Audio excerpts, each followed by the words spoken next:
Good evening. It's a very late night here on Monday in Sydney, and we're just about to start one of the final matches of the Crazyhouse Team League number 7. And between RapidVariants for his team, the Giant Slayers, to stay alive, because they are 2 games to 6 down against gsvc's team, which is called Kneel Before Zod. And I actually replaced gsvc for a couple of games in round 3 and 4. This is the final round number 5 in the team league. And this is a 5+5 2-game mini match. So I'll be following my teammate gsvc, starting just a little bit late, but it should only take about half an hour in total. So he had a match against John Lee, about 20 games or so, last night, about 24 hours ago. And it's a pretty close match, but I noticed he was throwing in a few knight f6, knight c6, d5. So I was expecting something like this. Sometimes you can't tell what RapidVariants is going to play, whether he's going to go for a d4 or an e4 setup. But he's made a whisper to the game chat. He says, sidestepping my 10-minute opening preparation with knight c6 and then destroying his own position with g6. So I wonder whether gsvc is going to leave the knight there and then take back with the e-pawn.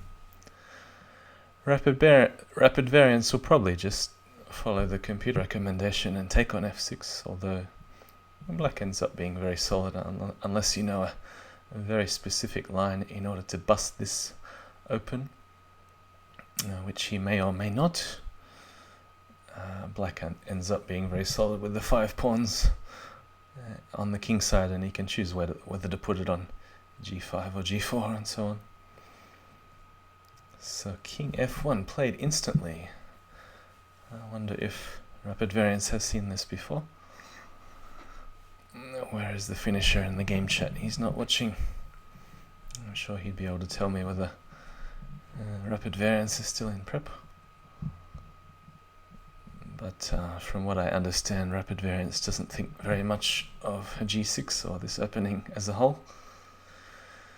So d5, I was kind of anticipating this move because there's a trick: if bishop takes, then you can go queen takes, knight takes, and then bishop at c4, and we have a fork, winning 2 pieces for the queen.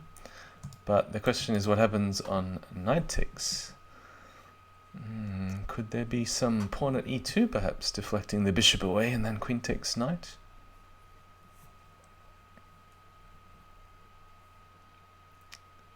So if the bishop has to go back, it seems like this is not too bad at all for gsvc.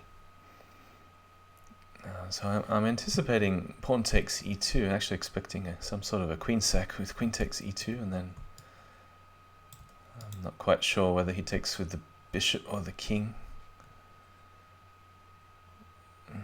Because bishop takes e2 seems to give black everything that he wants. I guess gsvc is also taking a look at queen takes d5 first, and then pawn at e2 check, but this may leave the back row quite vulnerable. So yeah, as predicted, pawn at e2 check, and the most aggressive try here for RapidVariants is queen takes e2. I'm not sure whether it's really a great idea, because if the idea is to save the knight and take back with the king, of course, it does leave the king wide open. And then we might see something like bishop g4 with the idea of knight takes d4 check. So gsvc has also gone into the confession booth and he's whispered, "It did not feel I had enough for pawn at h3, so maybe d5 was too optimistic." Well, it may turn out to win some material back, because RapidVariants is still thinking about which way to take on e2. So pawn at h3 he was also thinking of, instead of pawn at e2 check. And with nothing in hand, he's thinking it may not be enough for an attack on the king side via g2.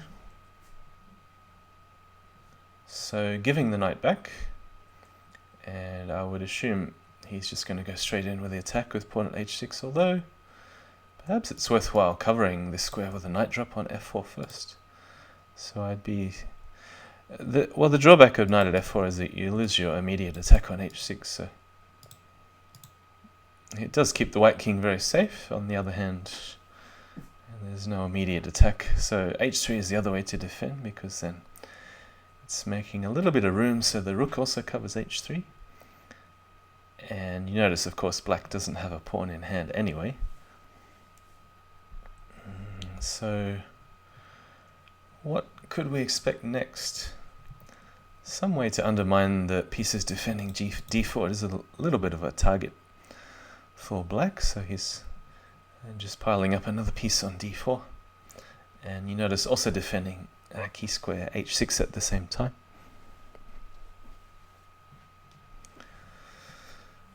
So white to play. GSVC a minute up on the clock, although it's not super important in 5+5.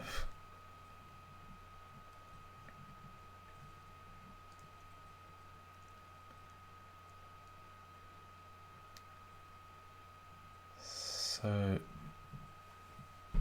a pawn down, says GSVC in the whisper. But yeah, it's not like him to count pawns, is it?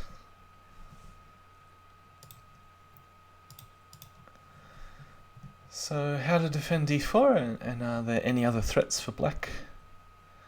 I guess if he gets a pawn and a knight, then something at g3 could be a bit of a danger in a few moves' time.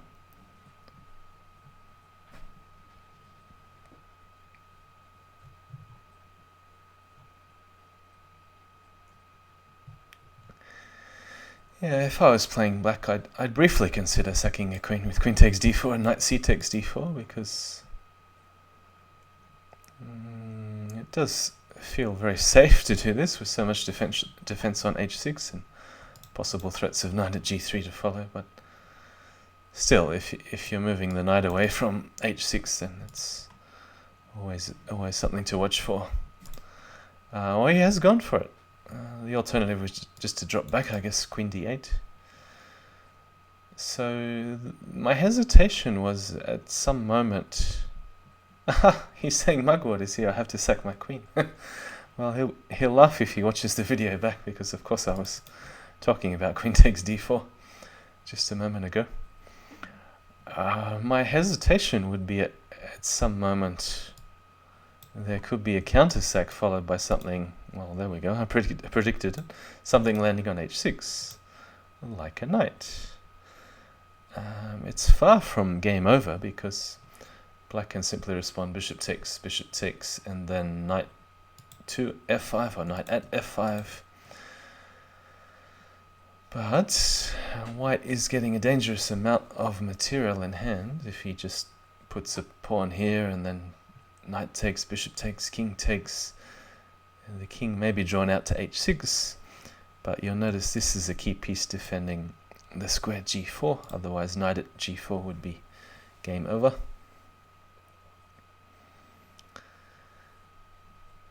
Yeah, and I actually wasn't super convinced about the queen sack on d4 because of this counter sack.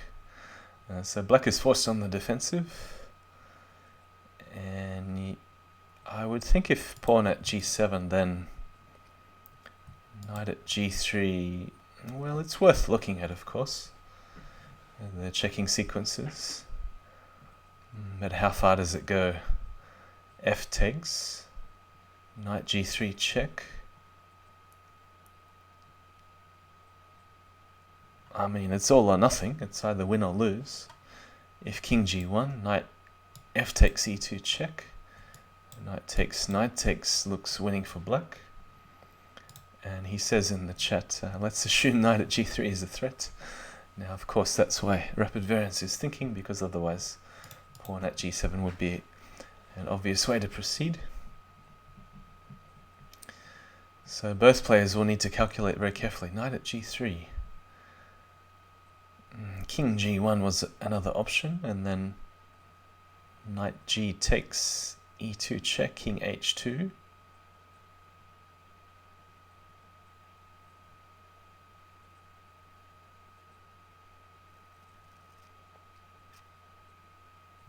And there could be something really sneaky after that, like a knight f3 check, g takes f3, pawn at g3 check, f takes g3, and queen at f2 check. Must be blocked with a queen, trade queens, and then continue the attack somehow. Knight e3, for instance, or knight h4, opening up the square g3. It's a long sequence, but it's why RapidVariants is taking precaution and defending the square g3 again. So here you see gsvc make an interesting switch to the light squares with pawn at f3. So what is the idea after g takes? Is he going to pick up another pawn for g2? Perhaps he's thinking knight takes h6 and then bishop at g2. Although a king can more easily sidestep a bishop than it can a pawn, because of course bishops don't promote, and bishop takes h1 will instantly lose to queen at g7 checkmate. So he's picked up the pawn on c2.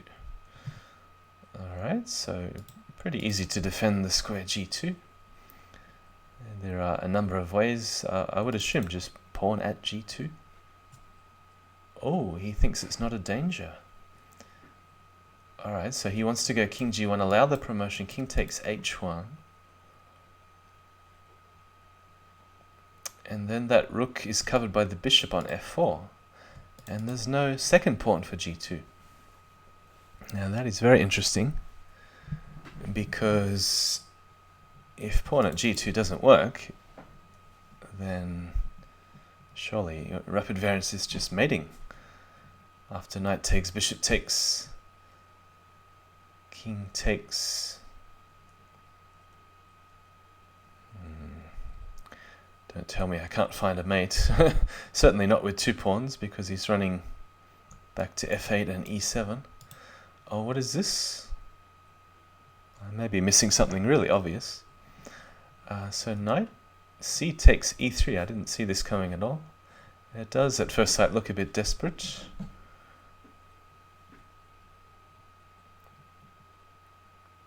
So knight at g3, no, pawn at g2 is the idea.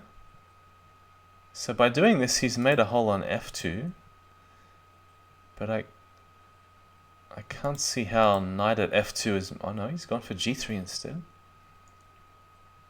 So the idea is if king g2, then knight to h4, and if king h2, then I don't know, something has got to appear at f2. That's the point of making the hole on f2. That's what this funny knight sack was about. So rook takes and knight h4. This is brilliant if it works.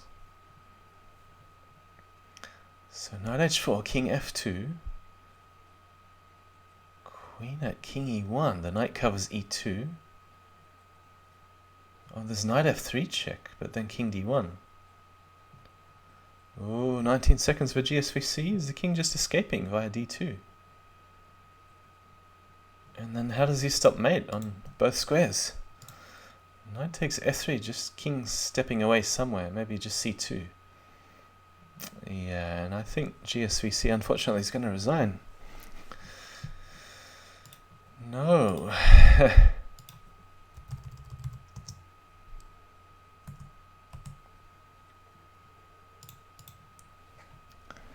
Kataska saying no in the chat also. I haven't been following the last couple of minutes. I'm just assuming GSVC is going to run out of checks in a second.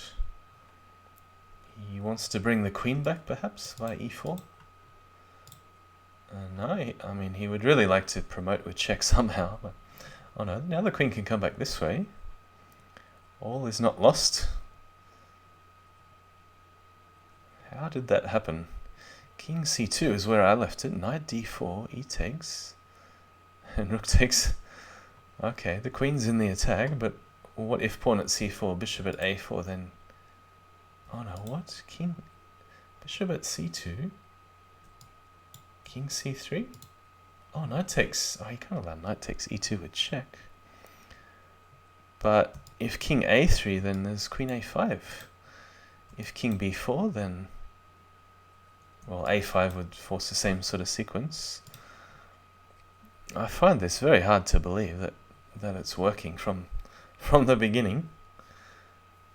There was something there. Oh, where's my caps lock on? I missed the end too. Let's just very quickly revisit that sequence. We will follow, I mean, it's a slow game, so we can follow game 2, but that was a rather incredible finish. So I left it here and I thought white is just winning. So knight d4 check with only a pawn in hand, and RapidVariants has gone e takes d4. So would there be a more straightforward approach? What would that be? I mean, my first thought was king d3, but then still bishop f5 check. Blocker bishop takes and the queen is coming back in.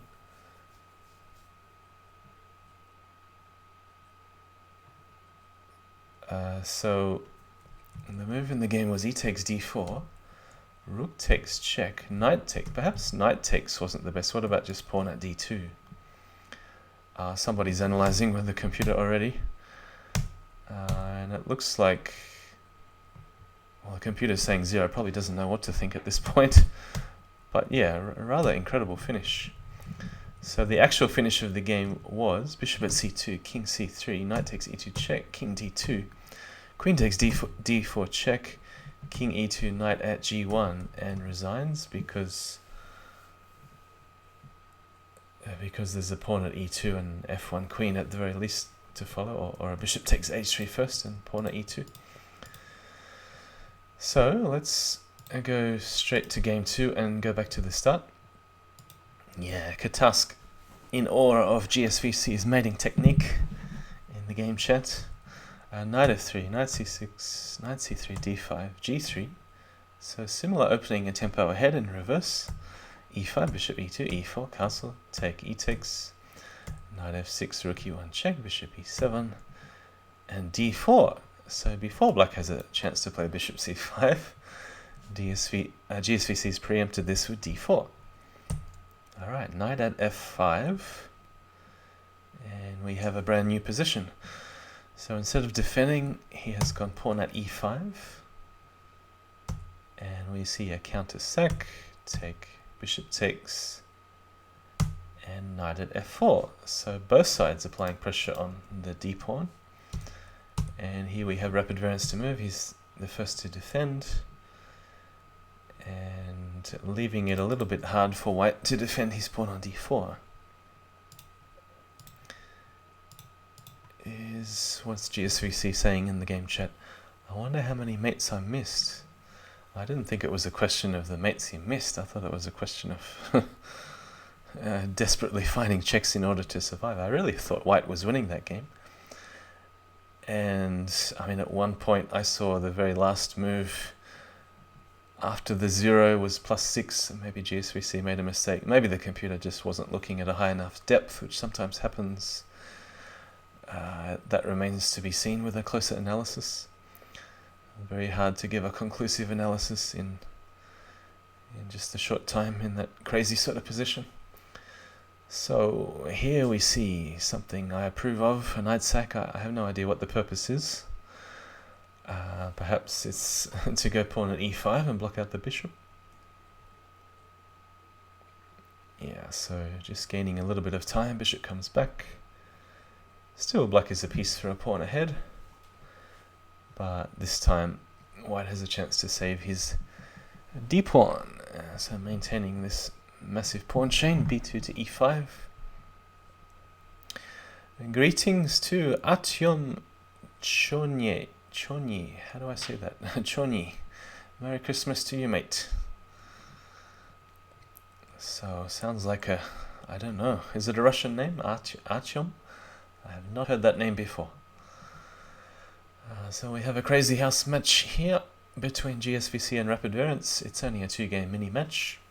So GSVC in stunning style took the game with a very, very long checkmating sequence. And it started with this knight c e3 check, making a hull on f2, and it was a very mysterious move at first. And it still remains to be seen whether the whole combination worked or not.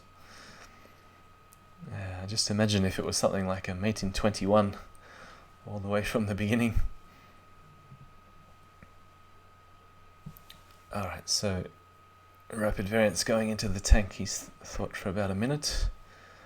After c3, how to proceed. So all the usual avenues of attack are blocked off at the moment and defended, like h3. So a little bit hard for either side to find useful moves. If white had a diagonal piece in hand, I guess he'd stick it on g4 to drive away this knight on f6. So at some point a move like knight h5 could be useful, but it's fine where it is, just defending the square h3. So RapidVariants has sacked the piece back in order to open up this diagonal for the bishop, but he still needs to find a way to dislodge the knight on f4. How does he do it? I mean, it feels like a waste of a pawn to go pawn at g5. I don't think that's the way to do it, and then knight h5. See, in the previous game, RapidVariants managed to dislodge the knight and then stick a knight back on h6 in reverse. And then there was a trade here, and the whole game he was looking for a heavy piece, but also the time to place it on the board with checkmate, which he just didn't have in the end.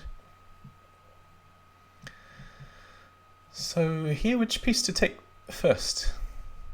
Kataska saying, great commentary, GSVC. I missed a few of his whispers. So perhaps RapidVariants a bit too concerned about the opening, it seems, according to his whisper. I forgot about the match and did not prepare, so I played the same thing as both colors. Well, yeah, that cuts your preparation time in half, if you can count half of 0. He says, maybe there was a zugzwang somewhere. I thought I got a better position as black. Zugzwang in Crazyhouse. Now that, I'm not sure that I've ever seen a real zugzwang. I mean, it's easy to call it a zugzwang if you can't find a useful move for your opponent, but yeah, probably the computer will find a reason to justify something like rook b8 as a useful move in a closed position. A bit similar to chess, I guess. You don't have any idea what to do. Some mysterious king move or some mysterious rook move. Alright, so let's just jump back a couple of moves. Sorry to do this, I don't normally do this. I just missed it. It was pawn at h3, he took with the knight first, and knight at c2. So we have a trade, a knight for a rook, which is not too bad in Crazyhouse. And then there's a potential for another one of these exchanges, but this time it's not so easy to defend the rook on a1. You can't do it by moving the queen unless you can create a threat on the king, so he's gone all out for the attack, bishop h6. And so not much left to defend the back row with, and no heavy pieces to attack with.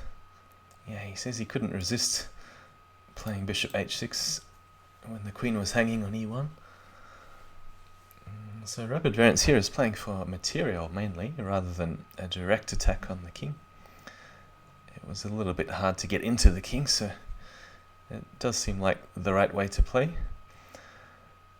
So if black defends the square, let's say by putting something on g7, one idea is just to take here and then replace knights on f5 and e7, but even with the king on h8, you still need time to put a pawn on f6 and then... Okay, so I think this is a better way to do it. So it's defending, also defending h6, but defending e7 where the knights wanted to land in the end after the exchanges. So if black had a chance, he would probably counterattack via pawn at d2 and rook at e1. Although still the bishop covers f1 after rook f1. So there's nothing immediate for black. But GSVC is doing a good job to distract him. Because it does seem like black has to keep defending, either with pawn at g7 or rook at g6. I don't see a lot of other options here for black.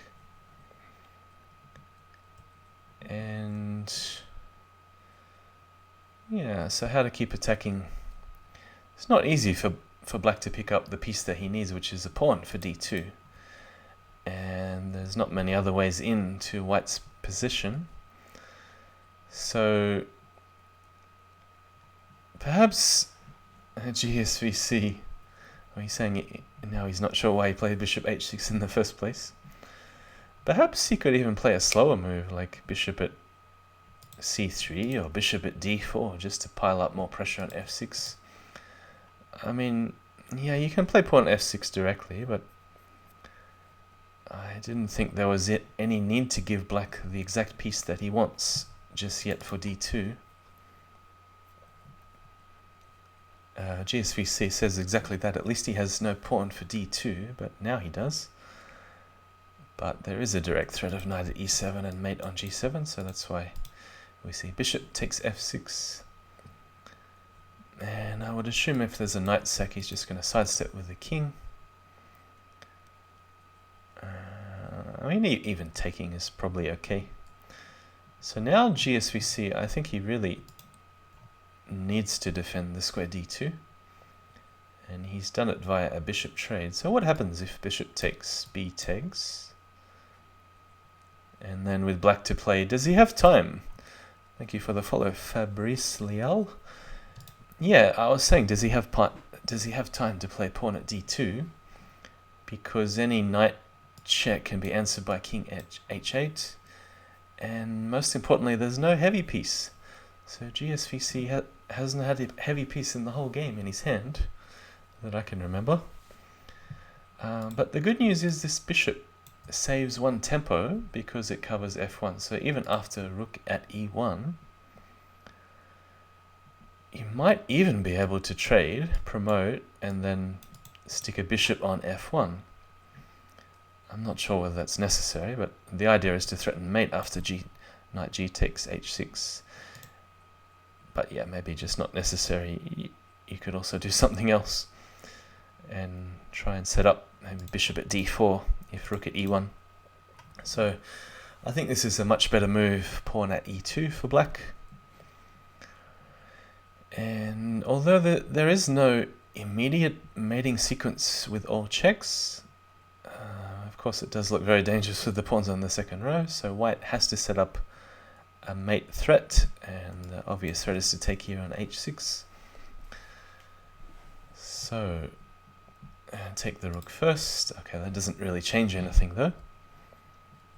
RapidVariants 10 seconds has to decide to defend g7, rook at g6 for instance. Well, that might be losing to knight at e7 check.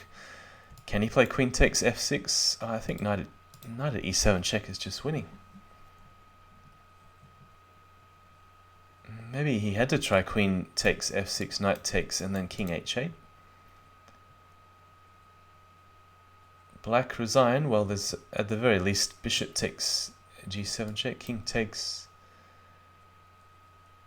queen at e7 check, some blocker, and bishop at f6 check, and knight takes h6 to finish. So this is what I was looking at. I'll go to the analysis board. So bishop takes, king takes, queen at... I forgot he also has another queen, so yeah, there's lots of ways to do this. But this is just my first thought. So I wonder what the turning point was there. It's not easy to defend with 10 seconds on the clock in this position. So queen at g6 does look like a losing move, but I mean, my first thought was queen takes f6, knight takes, and king h8. Actually, with two knights, I didn't even see two knights in here. No, this is mating, and queen at g8 knight at f7. So very well done, gsvc, with all the minor pieces. Did he end up collecting all of them? No, except a bishop. So the question is, can black survive? What do we think? Is anyone here? Is anyone watching? Tell me if you see a move for black, because it's certainly not obvious to me. And I forgot for a second that gsvc had all the 4 knights, otherwise if he only had 3 knights and queen takes f6 would survive, but no, black does need to defend the square g7 without allowing a piece to drop on g6. So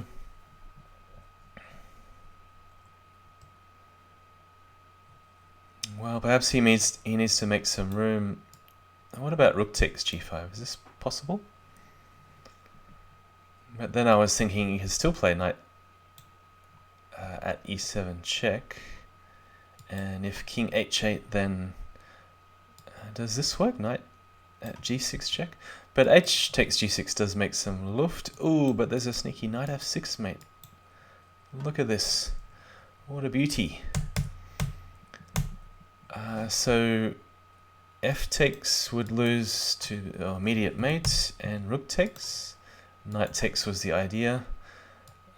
So h takes, well, how would this finish? Hang on, that's not a mate. The queen covers f6.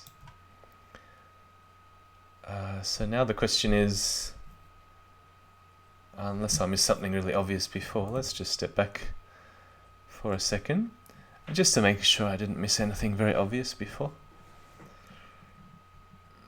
Because it does look like black has a counterattack via knight at h3, bishop takes, and knight at e2 check, followed by a queen drop to mate. So white has to cover some of these essential squares, or do it all with the checking sequence. But I think the checks are running out after bishop takes and king h7. So I'm not sure about knight at g6 check. Any other ideas? Maybe you don't have to give it a knight so early. Perhaps there's a better way. Could you do it with a pawn or a bishop even? What about a move like bishop at looks a bit crazy, but what about bishop at g6? Just not to allow a knight. So still this square has to be defended, and yeah, but I mean there's moves like rook at g8 I suppose to defend. So yeah, I mean this is really a mate this time with knight at f6 to follow. And rook takes, knight takes. This time you save a knight for f6, that was the whole idea, but I think after bishop at g6 black could try a move like rook at g8. I'm just also checking none of the captures work, like rook takes f5, bishop takes, king takes, but then there's knight takes back, so that should be mating. Where are we up to? So rook at g8, and this is a total mess. We've got the minors versus the heavies. What would white's next move be? It's a fascinating position. Very hard to analyze, of course, and I'm just making up the moves. I have no assistance. So knight takes g8 allows a potential queen takes f6. I'll probably just rook takes g8 first.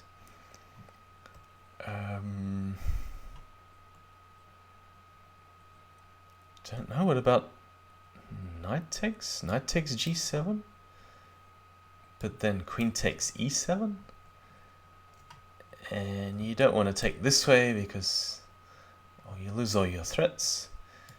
If knight back to h5, well, probably just queen takes and you're a long way away from mating. Should be winning for black. So what after rook at g8? Maybe bishop at g6 is too slow. But I can't actually get... No, I'd like to play knight at g6 here. Maybe it's just not working. Alright, so just backtracking. Is there a simpler way to do it? What about starting with a move like knight g takes h6? Yeah, such an interesting position to analyze, because I really have no idea who is winning. And it's going to spoil it if someone's analyzing with a computer.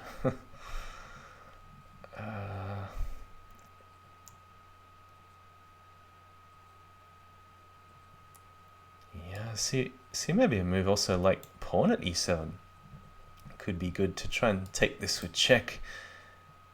But even this, I'm still not sure it's a real threat.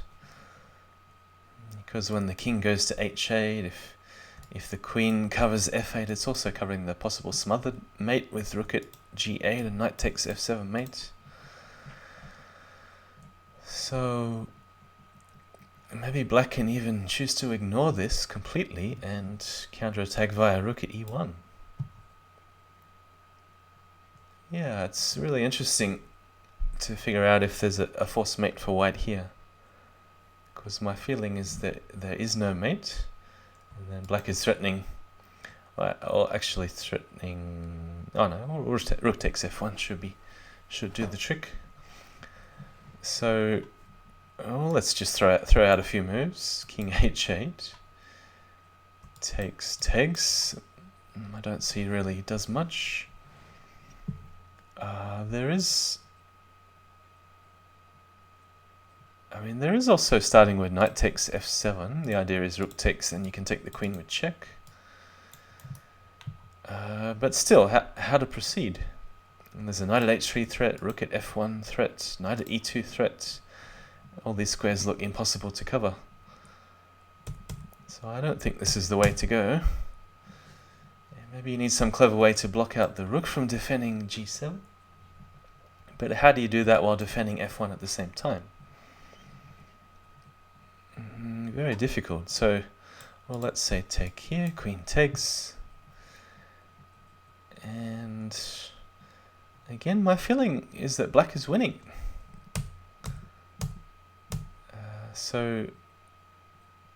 The computer on the actual move 32 is calling a mate in 6, but this is a branch. Where are we up to? Just coming back to the actual game. Rook at g5 was not played. In the actual game it was queen at g6, and it's certainly a mate in 6 starting with knight at e7 check, but I was just trying to find a better defense with... where are we up to? Yeah, rook at g5. And I still haven't found a forced mate for white. And in the previous move, the computer's saying +7. So I have no idea what the best move is here for white, but computer is saying white is better. But I'm really not sure whether to take material, whether to attack, whether to defend. It was something like bishop at e2. It's very hard to know what to do. What about bishop takes queen? Does that make a decisive threat of knight takes h6 check? Yeah, so perhaps it's better to save this move. And now if rook takes knight, then we do something tricky, like I'm still confused by this position. It's so difficult. So then we do something tricky like knight at e7 and knight at g6. Does it finally work this time? H takes. No, it doesn't get anywhere. Because then the rook is coming back. So, how do you play here for white? Because I don't want to allow black to have two knights for h3 and e2. And I'm still looking for a clever way to block out the rook from defending g6 and g7. Any ideas? Any ideas? Knight at f6 check. King h8. I guess you can go knight takes rook if there's no direct threats, or if black is not threatening anything right at this second. Again, there could be a really sneaky move like pawn at g6. So the idea is to try and make a hole somewhere. So for example, h takes and then knight at f6 check is mating on the next move. If f takes, then you start with knight at e7 and then king here, and then knight at f7, queen at g8. And if rook takes, then surely this is good for white. Knight at e7, king h8, knight takes rook, and then you have rook at h7 and knight at f6 to finish. Queen here. So I wonder if that's the move, pawn at g6. And of course this move has to contain a threat, otherwise black is going to play something like queen at e1 or rook at e1 with very difficult threats to meet. So the main threat here is knight. Actually, no, that's not the main threat. I'll backtrack my words. The main threat is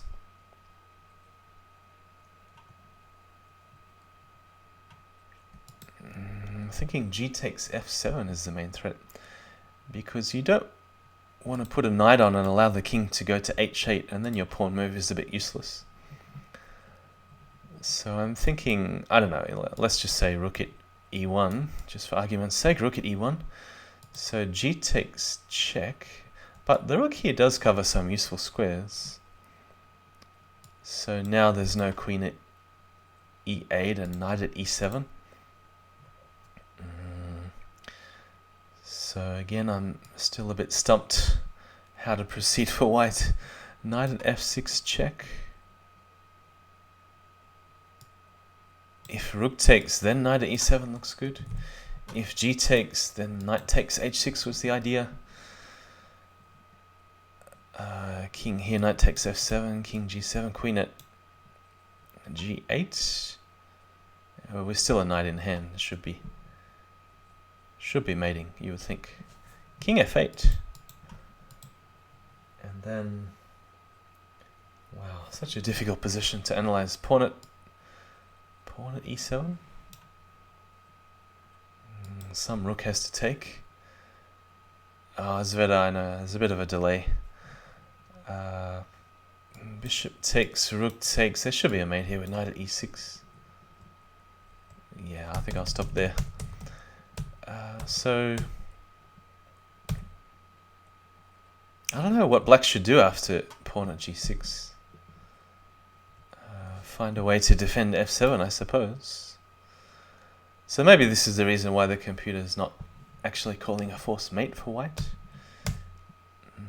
So yeah, so this is the moment I think rook at g5 might be the best defense, because I couldn't find a forced mate with knight at e7 and knight at g6. I looked at that before. Anyway, there's a good chance that I'm completely mistaken.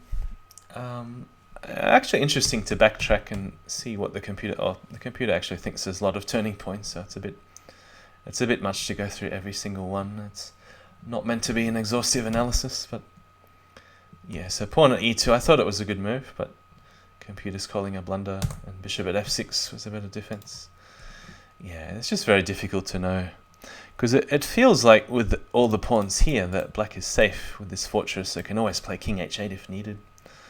So it felt like pawn at e2 was the right move, but the bishop here is a very important piece to save a tempo in defense, guarding the rook on f1. So it's certainly one of the big highlights.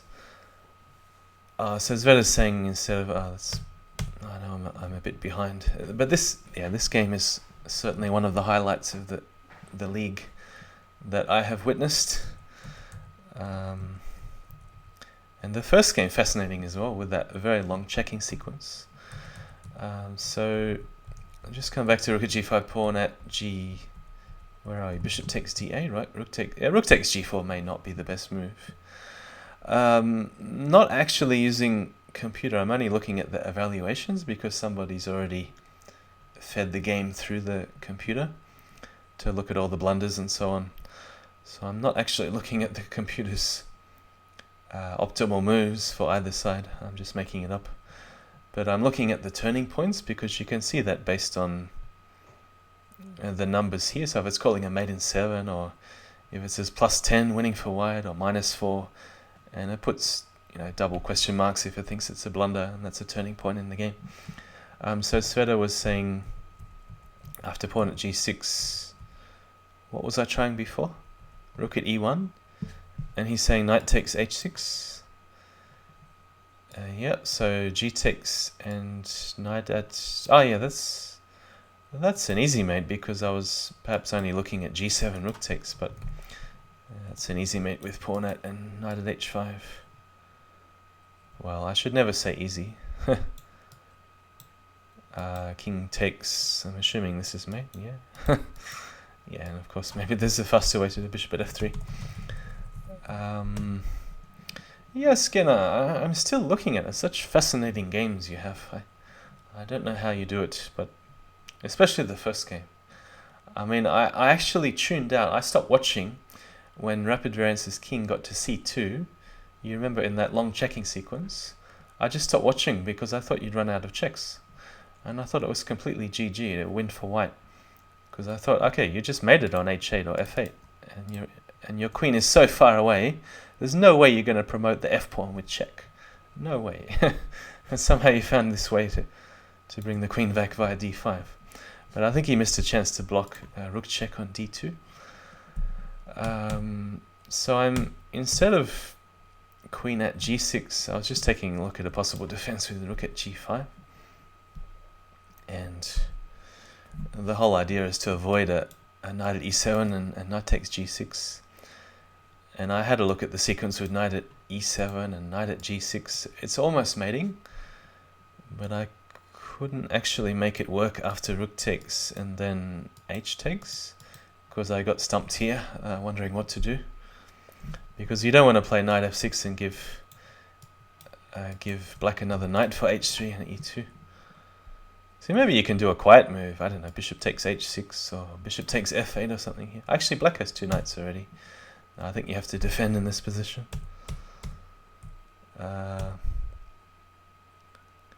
So again, is saying he's sure knight takes c2 at g7 at g2 was mating, but then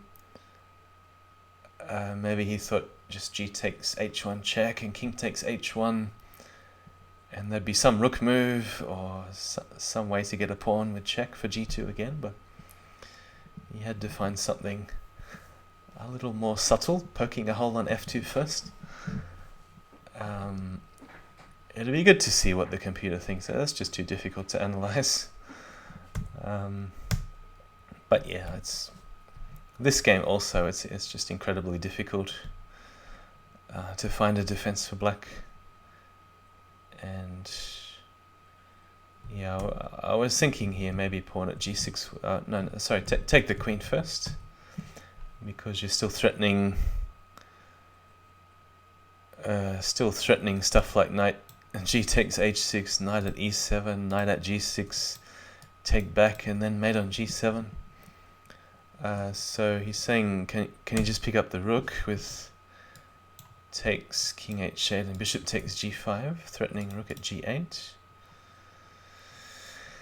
Yeah, is it that simple?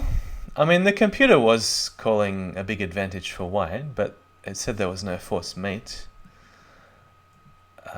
So yeah, I mean, white of course can stop all the mates with moves like queen at g6 or rook at g8, or some way to defend f7, queen d7 even. But yeah, I mean, obviously pawn at f6 is huge advantage. I mean, if you look here, I've made a big mess of this, but it was saying +9, +7, and maybe there's a better move. I'm not actually looking at the computer's optimal moves. I'm just making the moves up. So yeah, with 10 seconds, I'd find it very difficult to defend this position, or even just not get mated in the next 6 or 7 moves with black. I mean, how do you deal with the threat of knight g takes h6 without giving a heavy piece for g8 and a smother mate on f7? Maybe queen takes f6, knight takes king h8. Oh, I looked at this before. I keep forgetting that you have all the knights. That doesn't work. So how to defend?